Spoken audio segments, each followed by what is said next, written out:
En este lugar idílico plantaron unos eremitas el monasterio más fantástico que conozco.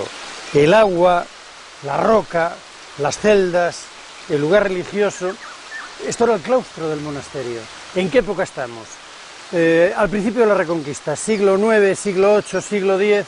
Ellos fueron los primeros pobladores de la zona, una vez que se fueron los musulmanes. Estamos justo al lado del Ebro, a 50 metros.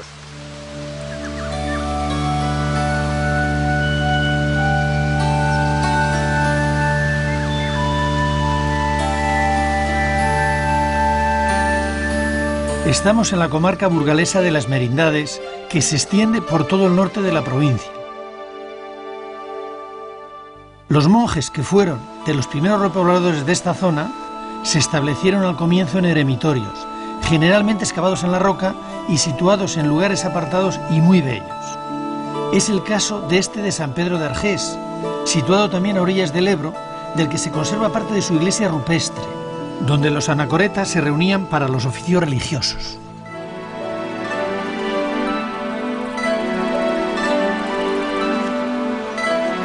Los eremitas buscaban lugares apartados donde retirarse para dedicarse a la oración.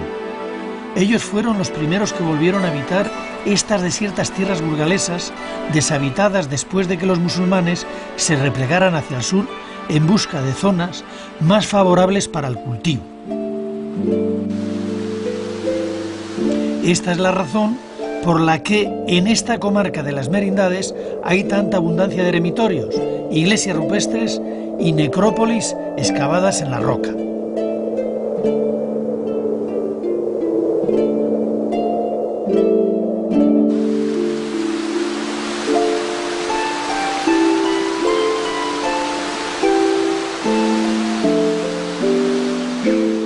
El río Ebro, en su empeño por abrirse paso hacia el mar, ha ido cortando a cuchillo todo lo que se encontraba a su paso. Con el paso de los siglos ha ido modelando un paisaje verdaderamente excepcional, donde los desfiladeros, las gargantas y los cañones se suceden a lo largo de los 150 kilómetros que recorren sus aguas a su paso por Burgos. Esta excepcional configuración geográfica ha conformado en la margen izquierda del río un territorio que es una auténtica fortaleza, con foso incluido, y que prácticamente coincide con la comarca de las Merindades. Aquí fue donde surgió la primitiva Castilla.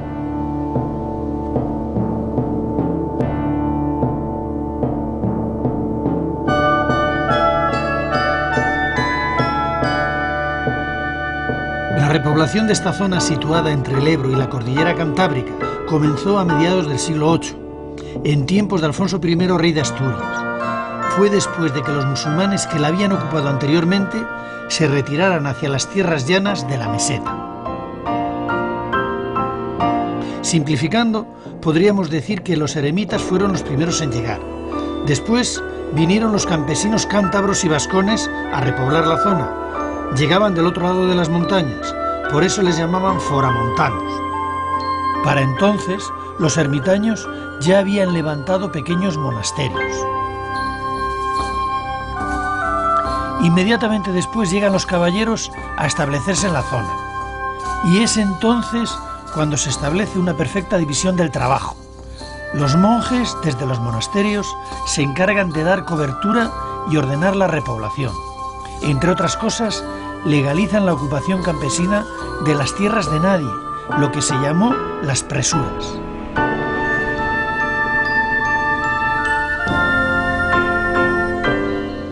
Por su parte, los caballeros, que manejan la espada y proporcionan la seguridad a los habitantes, se establecen generalmente en los altos y erigen allí sus fortalezas.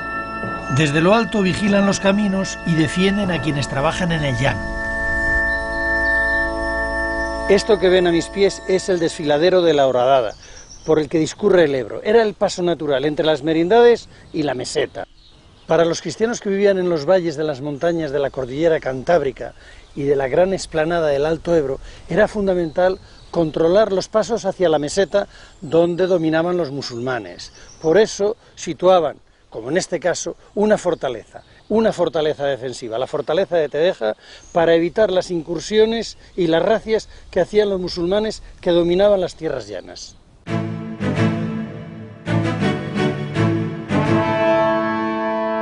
Es la proliferación de castillos la que va a dar nombre a la región, Castilla. Castilla nació a la sombra de las fortalezas y creció cobijada en los monasterios.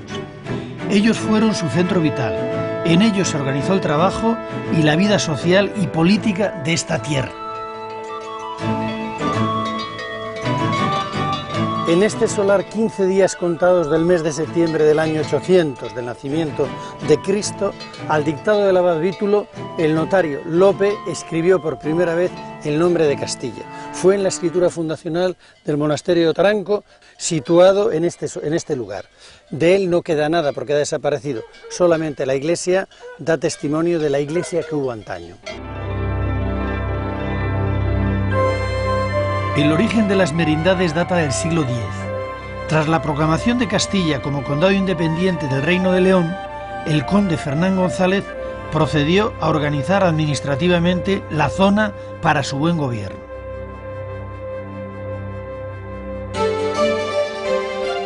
Castela-Bétula, Castilla la Vieja, la comarca más alta de su naciente estado, fue dividida en 7 merindades.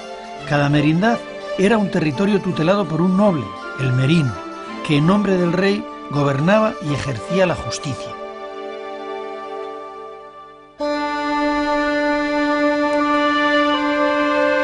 Las merindades están formadas por multitud de pequeños valles al abrigo de las montañas, donde los repobladores levantaron sus aldeas.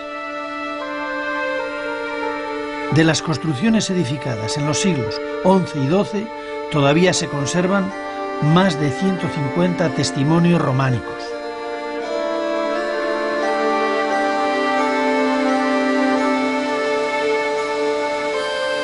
El Valle de Mena es el más septentrional de las merindades.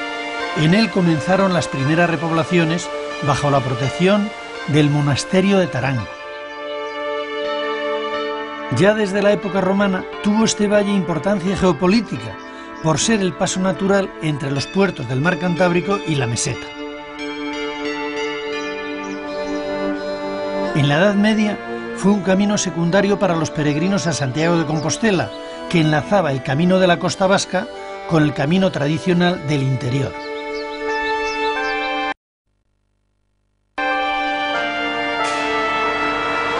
En Vallejo de Mena se alza una de las mejores iglesias románicas del valle, la de San Lorenzo, que perteneció a la Orden de San Juan de Jerusalén.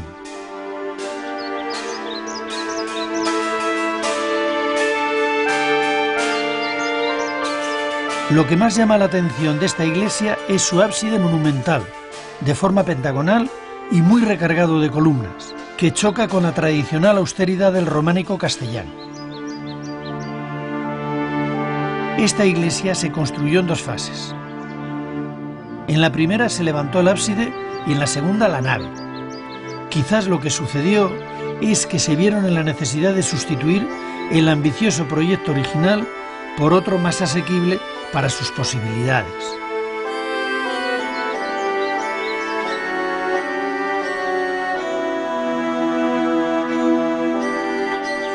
Lo que sí parecen indicarnos los potentísimos haces de columnas situados en los laterales del ábside es que sobre ellas debiera haberse levantado una torre o una cúpula.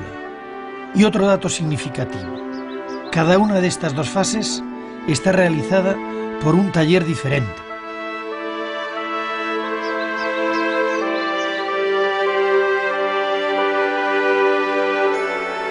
En las esculturas llama la atención la presencia de numerosos peregrinos.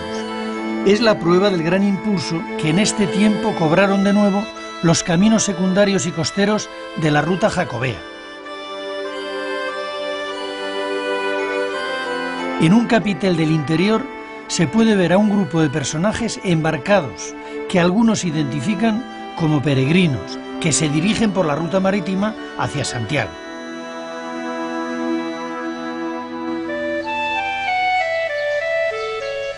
Cerca de Vallejo está Siones, donde se encuentra muy bien conservado el otro gran edificio románico del Valle de Mena, la iglesia de Santa María, que fue parte de una abadía seglar construida posiblemente a finales del siglo XII. En los ábsides aparece una serie de figuras enigmáticas o burlonas.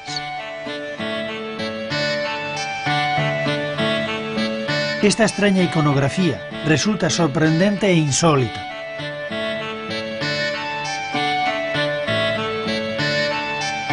Aunque su realización es esquemática y sencilla, incluso tosca, también es cierto que resulta algo muy personal.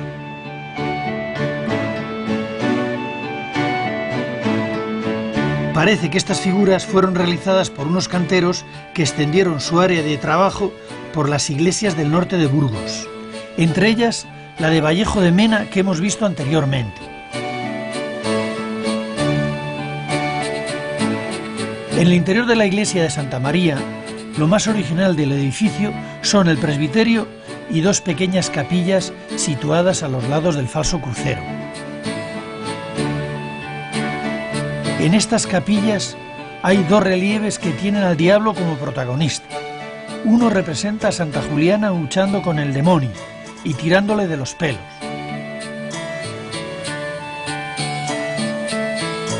El otro representa las tentaciones de Cristo en el desierto.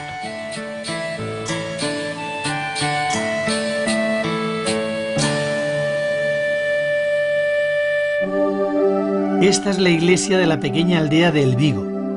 No es románica, pero tiene uno de los tímpanos más interesantes de la comarca de las Merindades. Perteneció a una antigua iglesia románica que se levantaba en las cercanías y fue reutilizado para decorar la iglesia nueva. Es de una sola pieza y su superficie está dividida en dos espacios. El de abajo representa a Cristo camino del Calvario.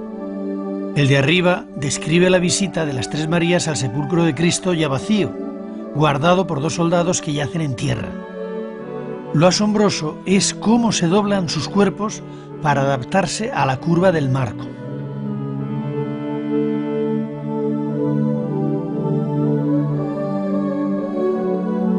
Esta es la tapa del sarcófago de Vivanco, una de las joyas románicas del Valle de Mena, que perteneció a una iglesia románica que ya no existe.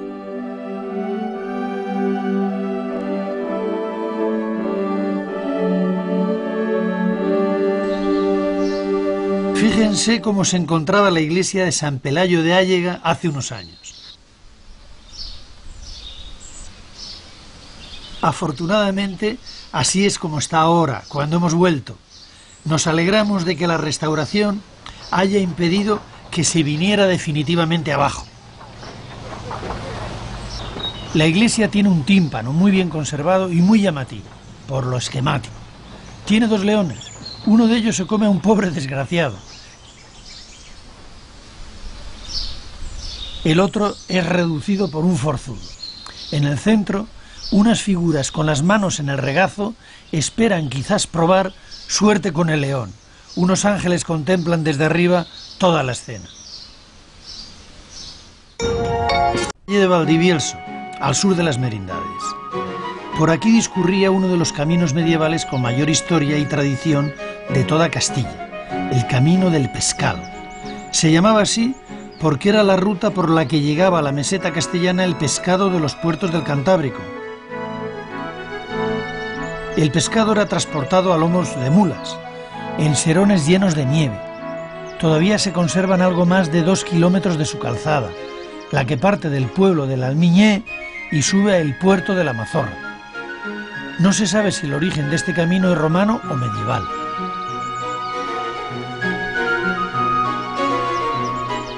En lo alto del puerto aún existe una fuente medieval, subterránea, en la que seguramente los arrieros y sus mulas se recuperaban del esfuerzo de la subida. Cuenta la crónica de Alfonso VIII que en estos valles de Valdivielso, el día 5 de noviembre, por la noche, en el año 1180, ocurrió un suceso extraordinario. Ardió una casa de un pueblo, luego ardió el pueblo entero, ardió otro pueblo, ardían los montes. La gente despavorida corría a refugiarse en las márgenes del río Ebro, pensando que había llegado el día del juicio final, el fin del mundo.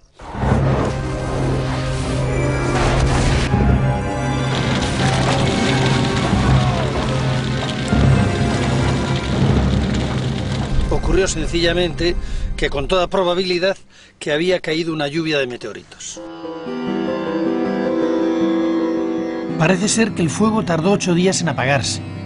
De ser cierta esta catástrofe, es muy probable que gran parte de las construcciones existentes desaparecieran. Esta iglesia debió de ser una de las que sobrevivió al gran incendio. Junto a ella estaba uno de los monasterios más antiguos de las Merindades, el de San Pedro de Tejada. Se fundó en el siglo IX y seguramente fue el encargado de repoblar el valle de Valdivielso. En el siglo XI, coincidiendo con el establecimiento en Castilla de la Orden de Cluny, San Pedro de Tejada perdió su autonomía y dejó de ser abadía para convertirse en priorato, dependiente del monasterio de San Salvador de Oña. El monasterio benedictino de Oña fue durante el siglo XI el poder eclesiástico monacal más importante de Castilla. De él dependían 70 monasterios y más de 300 iglesias. Los monjes de Oña fueron quienes en el siglo XII decidieron hacer obras en el viejo monasterio de San Pedro y construir un nuevo edificio del que solo se conserva esta iglesia.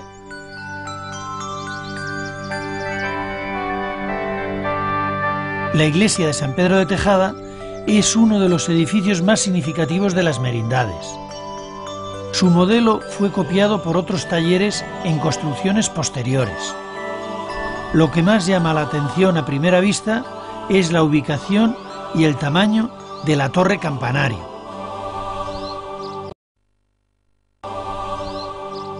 Está situada sobre un falso crucero y a ella se accede por una escalera de caracol dentro de la torre circular de la fachada sur. Pero lo que ha hecho que esta iglesia sea una de las más conocidas dentro del románico español es su abundante escultura, de una gran riqueza iconográfica, repartida por toda la iglesia. Incluye temas bíblicos, figuras eclesiásticas, monjes, abades, obispos y figuras profanas. De hecho, hay un magnífico canecillo con un cantero con su maza al hombro. También se representan animales, vegetales y hasta escenas eróticas. Es el caso de una pareja de exhibicionistas, un hombre y una mujer, que muestran procazmente sus órganos sexuales.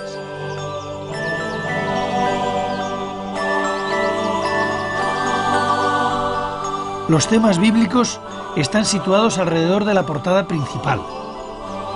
Ahí están el león de Judá, los 12 apóstoles y sobre todo una curiosa representación de la última cena en la que únicamente aparecen la figura de Cristo y 2 de sus apóstoles, Juan y Judas.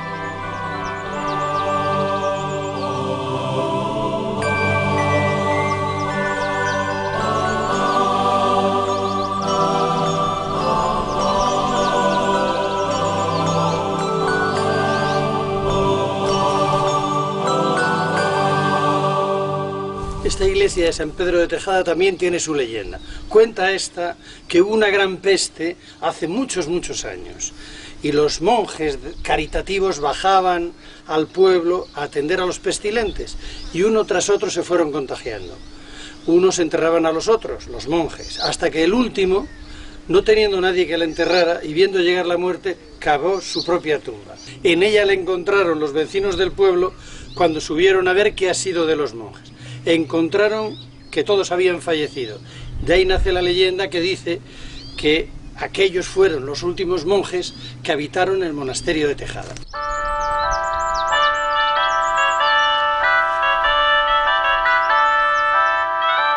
La iglesia de una sola nave tiene en el crucero una magnífica cúpula de piedra de toba. Esta es una piedra volcánica, muy porosa, pero dura y muy ligera, que permitió al maestro que dirigió esta obra levantar la espléndida torre cuadrada que hemos visto.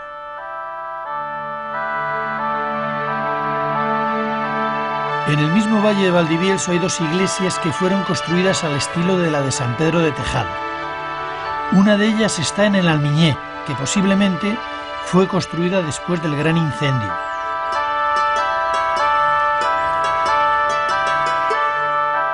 La otra está en Valdenoceda, emplazada junto a la torre medieval de los Velasco, y fue levantada en la misma época, último cuarto del siglo XII, por el mismo taller.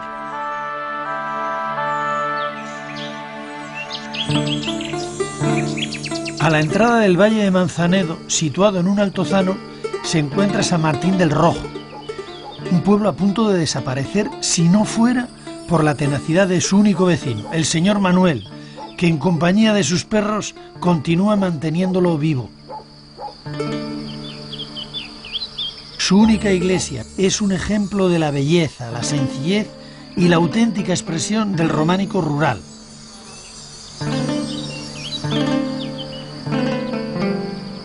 En el medievo, la escultura de las iglesias era utilizada sobre todo para hacer pedagogía.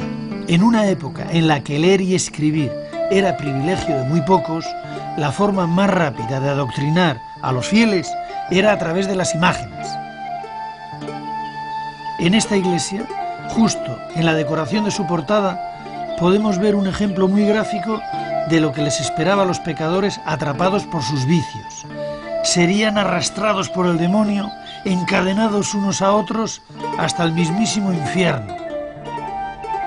Estaba claro que entraban en el lugar idóneo para arrepentirse.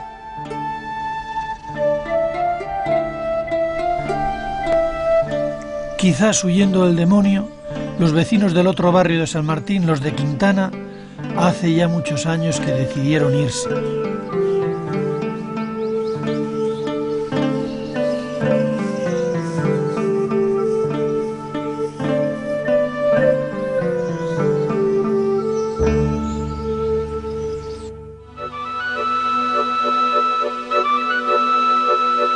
En el extremo occidental del valle de Manzanedo, ya muy cerca de la provincia de Palencia, está la iglesia de Crespos. Para sus vecinos es la más antigua de la provincia de Burgos, pero no tenemos datos que lo confirmen. Lo que sí sabemos es que ya existía en 1143. En el interior de esta pequeña iglesia llama la atención, entre los capiteles que la decoran, uno que representa la lujuria. Conserva la iglesia también una pila bautismal románica. Estamos en Butrera, en la merindad de Sotoscueva, y esta es la iglesia de Nuestra Señora de la Antigua. La construcción de este templo se hizo en dos fases. La primera, en que se levantó la cabecera de la iglesia, parece que fue realizada por el mismo taller que levantó las iglesias de Siones y Vallejo. Las figuras enigmáticas que volvemos a encontrar en el ábside nos recuerdan a las que vimos en el valle de Mena.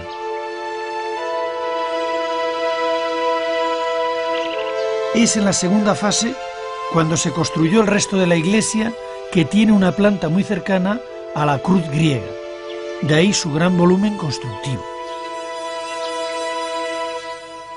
Junto a la entrada hay un relieve reutilizado que no sabemos de dónde procede y que representa la escena del pecado original y la expulsión de Adán y Eva del paraíso.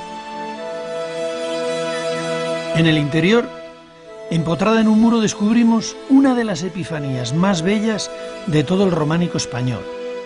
Como era frecuente en esta época, San José está representado en actitud adormilada y somnolienta.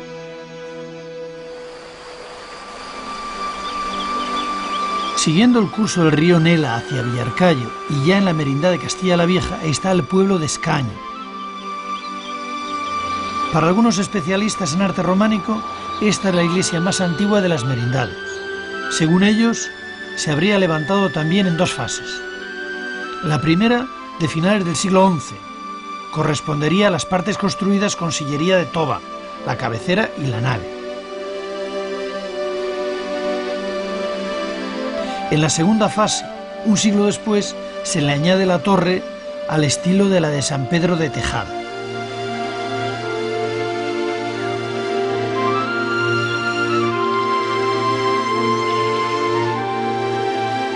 Es difícil imaginar un emplazamiento más espectacular y hermoso que el que tiene la iglesia de San Pantaleón de Losa. Imagínense además que en el morro del promontorio en el que se asienta había también una fortaleza. En la base está el pueblo. San Pantaleón de Losa, iglesia que concitaba muchas peregrinaciones en la Edad Media, fundamentalmente porque estaban la sangre de San Pantaleón que se licuaba. Y en la época más reciente se la presencia del Santo Grial, como en otros tantos sitios, debido a un sitio cercano que se llama Criales y que hay un monte cercano, Salvado, que recuerda a Monsalvat. Pero esto del Santo Grial, evidentemente, es una leyenda.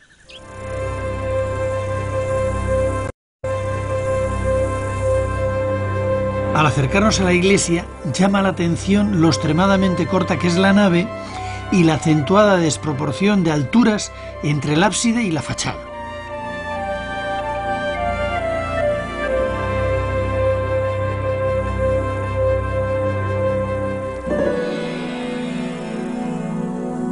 En la portada destaca una estatua columna que parece estar guardando el templo.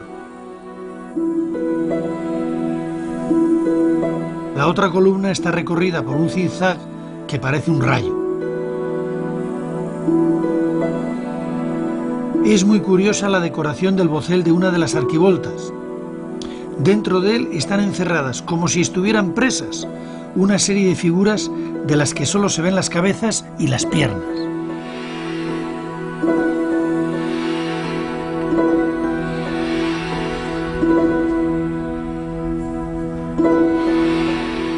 En el interior continúa la iconografía inquietante, ahora con cabezas gesticulantes, como esta que saca la lengua.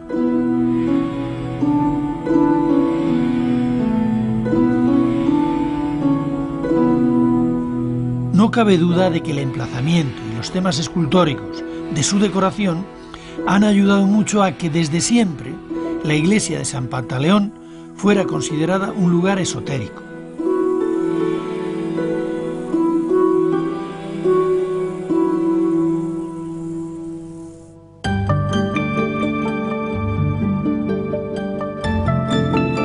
La comarca de las Merindades, además de su abundante patrimonio románico, cuenta con una raza de caballos autóctona, la losina, que ha estado a punto de desaparecer.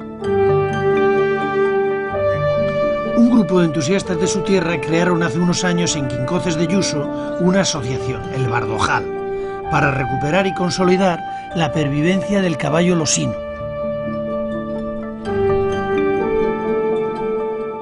¿Por qué interesa recuperar estos ejemplares? Hombre, hay muchas razones, pero hay una que es evidente, aunque solo sea por razón cultural, porque es el caballo que ha existido aquí toda la vida. Desde que se empezó a poblar en la Reconquista, no desde entonces, sino desde la prehistoria. ¿Qué características tiene este caballo que no tengan otros?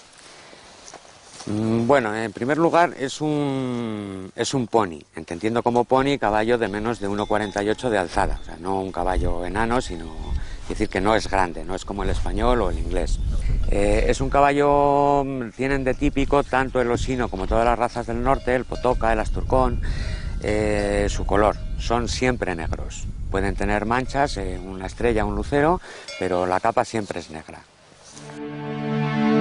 Según nos cuentan los amigos del caballo losino, si observamos algunos de los abundantes capiteles con representaciones de guerreros a caballo que tenemos aquí en las Merindades, vemos que la proporción entre caballo y caballero se corresponde con la pequeña envergadura de este caballo autóctono. Eduardo, entonces podemos decir que este caballo participa activamente en la Reconquista porque tiene unas buenas cualidades. Sin ninguna duda. Pero la razón principal de que participe es que es el caballo que había en los reinos cristianos iniciales. Entonces no pudo ser otro el que se utilizara. Y además de que era el que existía aquí, era un caballo pues muy apropiado. y más aún para aquella época de tanta penuria, porque es un caballo muy rudo y muy austero, acepta cualquier alimentación. Bueno, pues entonces solamente me queda felicitarle y desearle que críen muchos caballos y que se utilicen mucho para el esparcimiento de las gentes. Sí, el románico a caballo no sería mala cosa, el románico a caballo. Visite San Pantaleón subido en un caballo losino. Efectivamente. Muchas gracias. De nada.